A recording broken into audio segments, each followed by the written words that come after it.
네.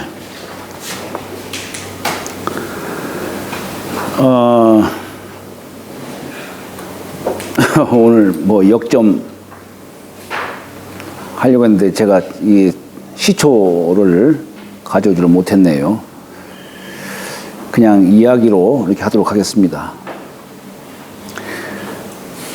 우리 이제 점이라고 하는 것은 우리 주역책이라고 하는 것이 다른 책은 다 뭐 철학서적 뭐로서 어떤 역사를 기술하는 것도 있고 뭐 일상생활 속에서의 어떤 진리를 설명하기도 하고 뭐 그런 것도 있습니다만은 우리 주역책은 그래도 미래를 알 수 있도록 이렇게 또 설명해 놓은 책이 주역책이에요.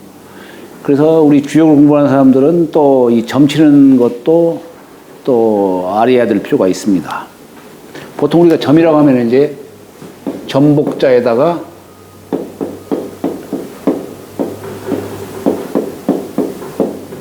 시초점 서자죠. 이건 거북점 복자고 거북점. 하나를 쭉 그으면은 위는 하늘이고 밑에는 땅이고 천지 통할 곤자에다가 천지사의 어느 하나를 탁 집어내는 것이 이게 점복자지요.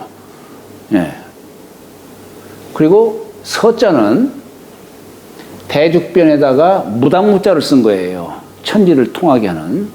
우리 대나무라고 하는 것은 속이 비어있죠. 비어있기 때문에 우리가 나무로서 천도에 가장 부합할 수 있는 나무가 대나무입니다. 그래서 우리가 그 대나무 종류를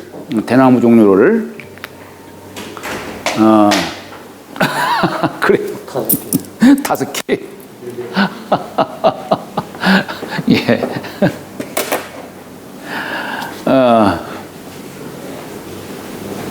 그래서 우리가 대나무를 갖다가 신화되니 신우되니 그런 표현을 쓰죠.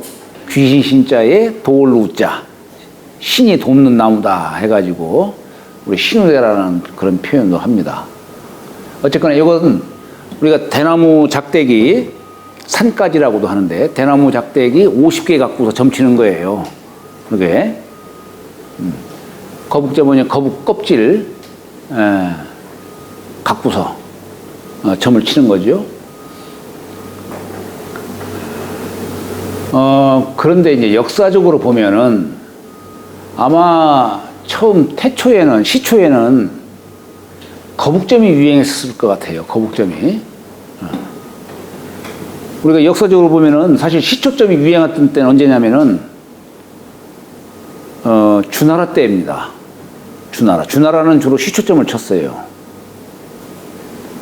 근데 은나라 때만 하더라도 보면은 이 두 가지를 병행을 했어요. 은나라 때는 요런 것은 이제 홍범구제에 보면 그런 게 나와요. 홍범구제에 보면. 그런데 그래서 어떤 경우에는 우리가 서단 구장 우리가 어떤 짧은 기간 동안에 어떤 미래를 점칠 때는 대개 시초점을 사용을 했고 장기간 먼 미래를 알려고 할 때에는 점칠 때에는 거북점을 주로 쳤어요. 또 어떤 경우에는 이제 큰 일을 할 때에는 대개 거북점을 쳤고 작은 일에는 시초점을 쳤고 그렇게 했습니다. 근데 이제 어떤 경우에는 또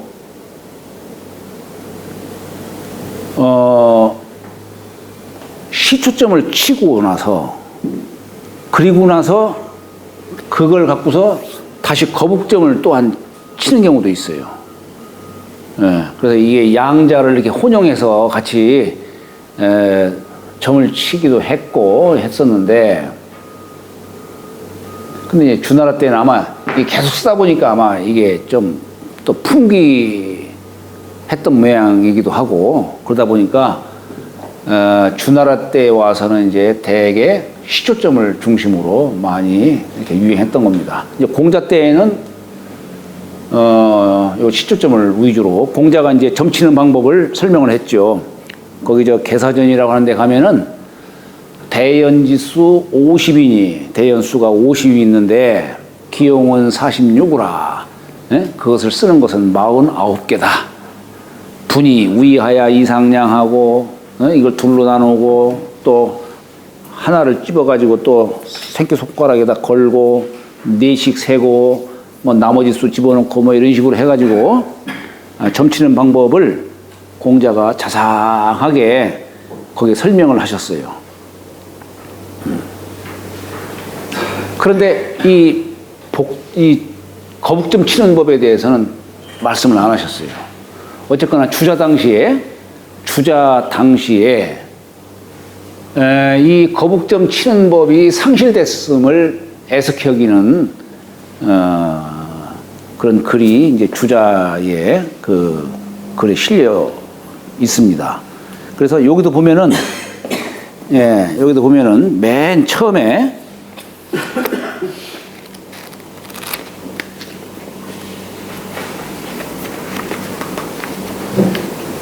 여기 뭐 서의라고 있어요. 서의. 이 서의라고 하는 글이 이게 아마 주자가 이제 생각할 때는 이게 주자가 쓴 글은 아닌 것 같아요. 그 전에 있었던 글을 주자가 여기다가 실어 놓은 것 같아요. 예. 여기에 그 시초점 치는 법에 대해서 상세하게 이렇게 써놓은 게 있어요. 예. 그래서 이제 서의라고 했는데, 주역 이제 거북점 치는 법에 대해서는 상실돼서 그 뭐 알 수가 없다라고 이렇게 한 그런 대목이 있고,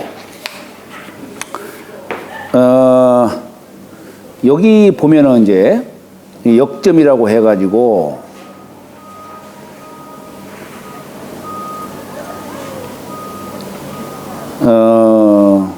여기 한번 읽어보면은 우리는 자 생활하는 가운데 많은 어려운 문제에 부딪히게 되고 이에 대한 판단의 어려움이 생길 적에 점을 치게 된다. 점은 점복자의 입구자를 합하였다. 복이라는 글자는 천지 통할 곤자에 점 하나를 찍었으니 천지 사이에 어느 한 곳을 점 찍는 것이 복자의 뜻이요 이를 입으로 말하는 것이 점의 의미다. 시초는 점치기 위한 도구다. 여기서 말하는 시초는 뭐냐면 풀 종류예요. 풀. 시초는 가운데가 비어있고 속이 비어있다는 얘기요. 대나무처럼. 그리고 읽은 백경이다. 한 뿌리에 줄기가 100가지나 나온다는 얘기예요. 줄기가. 읽은 백경이다. 전하기를 청나라 때만 해도 우리가 복의 그 무덤, 문왕, 주공, 공자의 무덤에 이 시초가 자랐답니다. 청나라 때까지만 하더라도 시초가 자랐다고 그랬는데 지금 전해지는 바는 없고 다시 품종을 복제해서 다시 키운 것이라 한다. 지금 이제 가면은 저기 은허라고 하는 곳, 은허라고 하는 곳에 가면은 거기에 얼마 안 걸려요. 갑골문 출토됐다라고 하는 거기서 얼마 안 걸리는 곳에 유리라고 하는 유리옥, 문왕이 옥에 갇혔다라고 하는 유리옥이 있어요. 가시면은 거기에도 시초 키우고 있어요. 키우고 있고 저기 회양 하남성 회양 쪽에 가면은 복의 사당이 있어요. 거기 사당에도 요 시초 재배하는 곳 옆에 별도로 두고 있어요. 옛날에 아마 이제 청나라 때 큰 홍수가 져가지고 그래서 그게 멸절이 됐는데 한 독지가가 아마 돈을 많이 들인 모양이에요. 그래가지고 그걸 다시 복원시킨 모양이에요. 예. 그래서 지금은 또 키우고 있다고 하는 얘기를 들었습니다.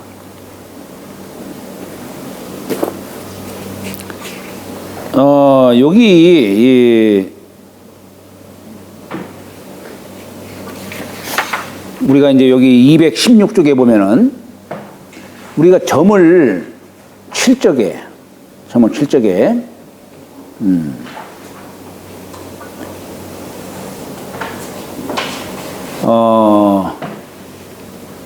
우리가 뭐 육회점도 거기서도 얘기하고 있지만은 점은 의로운 어떤 일을 할 때 쓰라고 해요. 의롭지 않은 일에는 점치지 말라고 하고 그런 얘기를 합니다. 그래서 사실은 어찌 보면은 이 주역책이라고 하는 것도 마찬가지입니다. 그래서 이 주역책은 군자지학이라고도 얘기해요. 소인지사로 얘기를 하는 게 아니란 얘기예요. 그러니까 마찬가지로 점을 치는 것도 내가 어떤 의로운 일을 할 때, 예를 들어서 이해 목적으로 점을 치는 게 아니라 어떻게 해야 내가 마땅한가. 이제 그런 관점에서, 의로운 관점에서 점을 쳐야지, 누구 말대로, 주식값이 오르는지 내리는지 이런 관점에서 점 치는 게 아니라, 내가 어떤 일을 하려고 하는데, 과연 이것이 나한테 이로울까 해로울까 이런 관점이 아니고, 내가 어떤 일을 하려고 하는데 과연 이게 옳을까 옳지 않을까 이런 관점에서 점을 치라는 얘기예요. 여기 보면은 홍범 황극 4편에 비의 부점이요 비의 부점이라 라고 이렇게 써 있는데, 이게 뭐냐면 앞에 있는 비의 부점은 의롭지 않는데 점을 치는 거, 또 비의 부점, 뒤에 있는 비의 부점은 의심되지 않는데, 이거 맞나 안 맞나 한번 시험 삼아 쳐볼까? 이렇게 의심되지 않는데 점을 치는 거. 이게 옳지 못하다는 얘기예요. 라고 했다. 자, 의롭지 않는데 점 치는 것을 뭐라 하면 이건 신도를 속인 거다는 얘기. 속일 기자 쓰는 거예요. 의롭지 않은데 점 치는 것을 속일 기자, 기라 말하고. 자, 의심되지 않는데, 아이고, 한번 어디 얼마나 맞나 한번 볼까? 이렇게 의심되지 않는데 점치는 것을 뭐라고 표현하냐면 업신여길모, 이건 신도를 능멸하는 거다 이거예요. 업신여기는 거다. 그렇기 때문에 신명이 제대로 알려주지 않는다 이런 얘기예요. 말하자면은.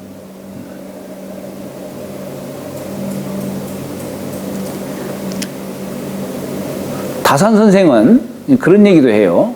아니, 예를 들어서, 우리 왜 보통, 뭐, 기독교라든가 이런 어떤 종교 신자들을 보면은 신도를 부정하잖아요. 그렇잖아요? 부정하는 사람이 점치면 되겠어요? 평소에는 부정하다가 점칠 때만 치면은 그게 되겠어요? 그러니까 옛날 다산 선생도 평소에 신도를 천지신명을 이렇게 평소에 섬기는 그런 마음을 갖고 있는 사람이라든가, 그죠? 예. 이제 그런 사람들이 점을 칠 때에 그 순수한 마음이 딱 드러나는 것이지, 평소에는 그걸 부정하는 사람들이 점을 치면은 제대로 알려주겠냐 이런 얘기예요. 이게 뭐든지 그래요. 이게 점이라고 하는 것도 익숙해야 되는 겁니다. 익숙해야 되는 거예요.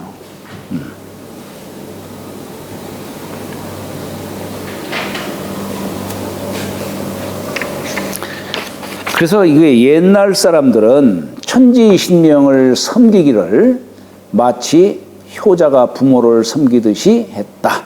그 때문에 옛날부터 제사와 복서의 두 가지 일을 중요하게 여겼다. 모두가 마음속의 정성으로부터 비롯된 것이므로 점치는 사람이 정신을 하나로 모아서 이를 접한다면 신명이 자연히 감응하고 점치고자 하는 바를 밝게 보여줄 것이다. 우리 왜 중용책에 보면은 거기 귀신장이 있어요. 중용책에. 왜 중용책에서 귀신장을 얘기했을까요?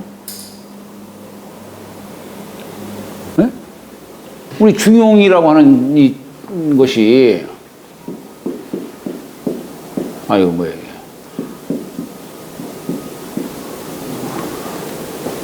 중이라고 하는 중으로서 천도를 통하는 거예요. 허인농어애락지 미발함으로써 천도를 알 수 있는 거예요. 네.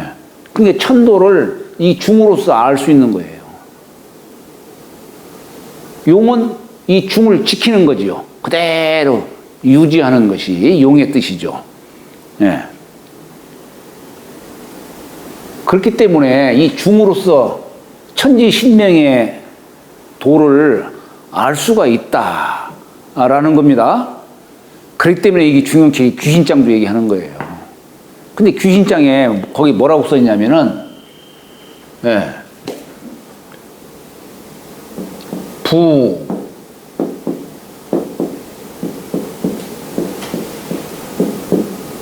미지현이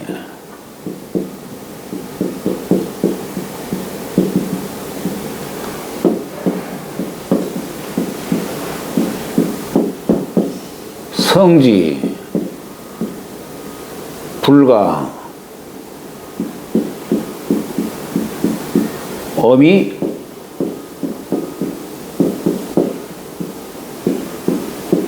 여차변적 이렇게 써 있어요. 대저 은미한 것이 화려하게 나타난다는 얘기요. 귀신의 도라고 하는 것이 보이지 않는 곳에서 화려하게 나타나는 것이 이게 신도가 발현하는 것이다. 미지현이니. 그런데 이게 은미한 귀신이 은미한 보이지 않는 곳에서 화려히 나타나는 것이 바로 이 정성성자. 여기 이 정성여하에 달려있다는 얘기예요. 신이 왔다 갔다 하는 것이 내 마음의 정성여하에 따라서 오는 거다는 얘기예요. 그래서 우리 중용장에 보면은 여기서 이 정성성자가 제일 중요한 글자, 핵심 글자예요, 이게. 예. 그러니까 정성을 가릴 수 없음이 이와 같을 젠저 이렇게 얘기를 하는 겁니다. 그러니까 우리가 점치는 것도 역시 마찬가지예요. 점치는 것도 바로 정신일도, 네, 이 정성, 우리 지성이면 감천이다. 중용책에 지성이면 감천이라는 말도 나와요. 네. 사람이 제사를 받들거나 점을 치거나 라고 할 적에 이 정성이 반드시 여기에 함께 해야 된다는 것.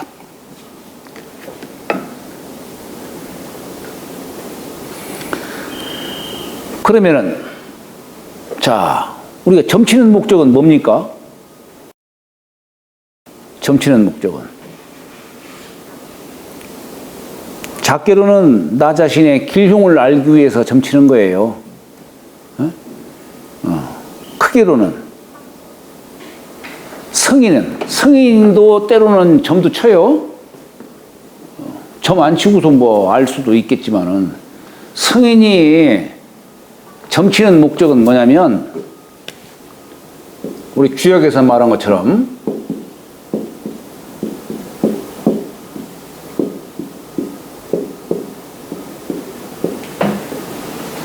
백성의 일상생활을 앞당겨서 알려주는 거예요. 네, 그렇게 하기 위해서 점친다는 얘기예요. 나 자신을 위해 점치는 게 아니라 세상에 유익함을 위해서 점을 치는 겁니다. 이전민용이다 이게요. 이 점치는 목적을 이전민용의 뜻으로 말씀하신 분이 누구냐면 다산선생이에요. 다산선생.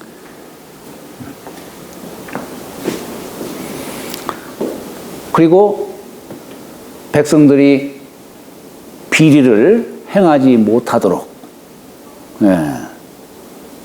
그런 뜻에서 점을 이렇게 장려를 한 겁니다. 다산생은 점치는 걸 장려를 한 거예요. 그분 실학자라고 하지만 이렇게 오히려 주역에서만큼은 그분이 이 점서의 어떤 그런 뜻을 많이 강조를 하셨어요. 자, 그래서 이게 우리가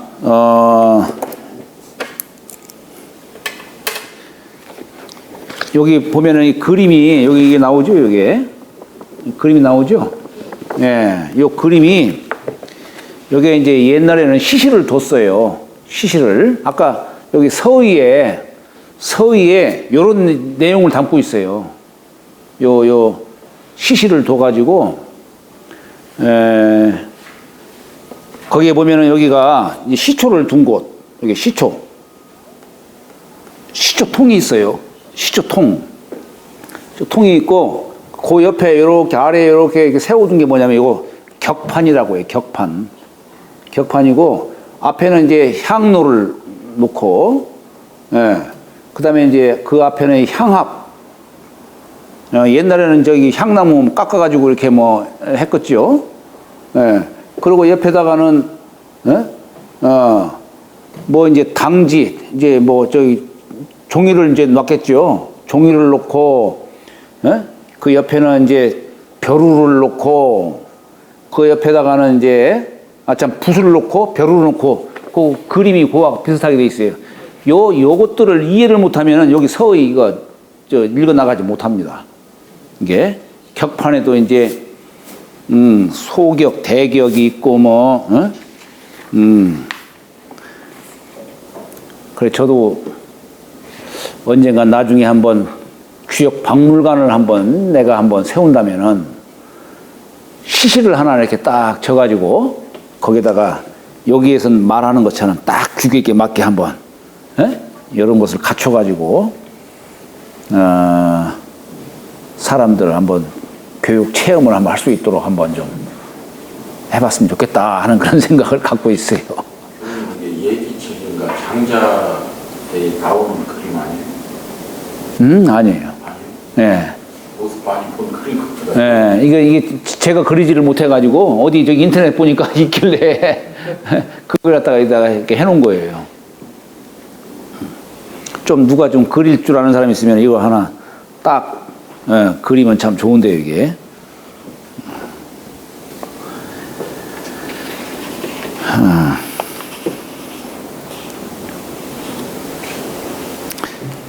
우리 집에는 이 격판이라든가 이런 것들이 있기 때문에 그러니까 이걸 내가 이해할 수가 있는 것이지 요즘 사람들은 이런 거 본 사람들이 없죠.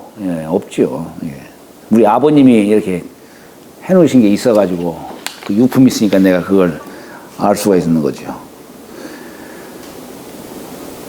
자, 여기에 그래서 이게 점을 칠 때는 제일 중요한 것이 바로 이렇게 정성을 갖고서 점을 친다라고 하는 것. 여기 217쪽에 보면은 점 칠 때에 치기 전에, 점 치기 전에, 예전에 아까 여기도 이제 뭐 종이 옆에다 두고, 붓을 두고, 벼루를 두고, 이렇게 해가지고 이제 점을 칠 거 아니에요. 분양 재개를 하고 점을 치는 겁니다. 점 칠 때, 점 치기 전에, 여기 218쪽 보면은, 종이에다가 이와 같은 형식으로 제가 이제 예문으로 예시를 한 게 있어요. 218쪽에. 모년 모일에,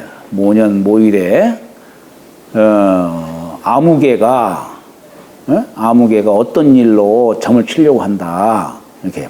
여기서 이제 종신제복점이라고 해가지고, 내가 종신토록 점을 치려고, 내가 제복이 과연 있겠습니까? 하고서 이제, 점을 이제 곧 칠 수 있도록 이제 이렇게 써놓은 거죠. 먼저 내가 저기 신명에게 고해야 되는 것이지, 고하지도 않고 무조건 점치면 안 되죠.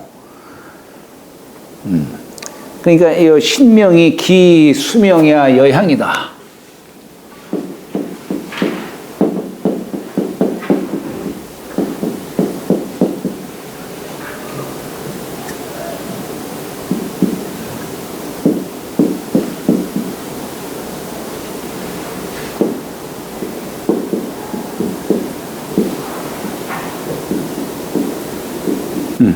그 명을 받는 것이 마치 요 향한 향자예요. 내 마음이 어디를 향하고 있느냐. 마치 내 마음이 향하는 것과 똑같다는 얘기예요. 명을 받는 것이. 누가 명을 받느냐. 명하는 사람은 누구냐. 명하는 사람은 내가 명하는 것이고, 명을 받는 사람은 신이 받는 겁니다. 신이 명을 받는 거예요. 근데 내 마음이 진실된 마음가짐으로 점을 치면은 귀신도 진실되게 답할 것이고, 내 마음이 아까처럼 의심된다든가 옳지 못한 일에 자꾸 이렇게 점을 치려고 한다든가 그러면은 신도 거짓으로 답한다는 얘기예요.